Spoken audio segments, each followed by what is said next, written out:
জুলাই সনদ বাস্তবায়নের দাবিতে গত মে মাসে শুরু হওয়া ১১ দলের ধারাবাহিক বিভাগীয় সমাবেশ শনিবার শেষ হলো সিলেটে।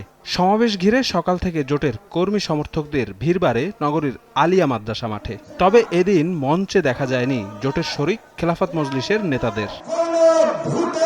বক্তব্যে জোটের নেতারা অভিযোগ করেন, গণভোট ও জুলাই সনদ নিয়ে জনগণের সঙ্গে প্রতারণা করেছে বিএনপি। জনগণের রায়কে তারা ক্ষমতায় এসেই অবজ্ঞা করা শুরু করেছে।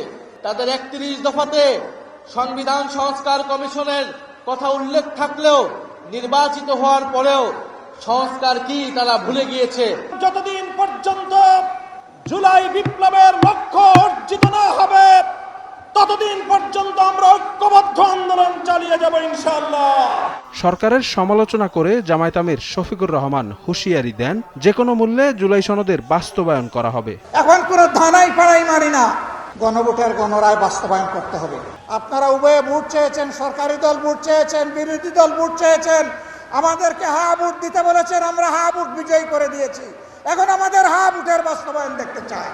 তবে সিলেটের সমাবেশ থেকে পরবর্তী কর্মসূচির কোনো ঘোষণা দেয়া হয়নি। এর মধ্যেই শনিবার বিজ্ঞপ্তি দিয়ে ১১ দলীয় ঐক্যজোটের সকল কর্মসূচি থেকে নিজেদের বিরত রাখার ঘোষণা দিয়েছে খেলাফত মজলিস। এরপর থেকে রাজনৈতিক অঙ্গনে গুঞ্জন চলছে, তবে কি ভাঙনের মুখে পড়ছে ১১ দলীয় জোট? শফিক মুন্সি, সময় সংবাদ, ঢাকা।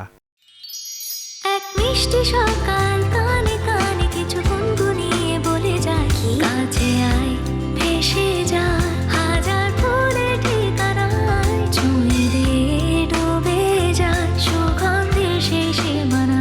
তিব্বত লাক্সারি সো, বাংলাদেশের রূপ।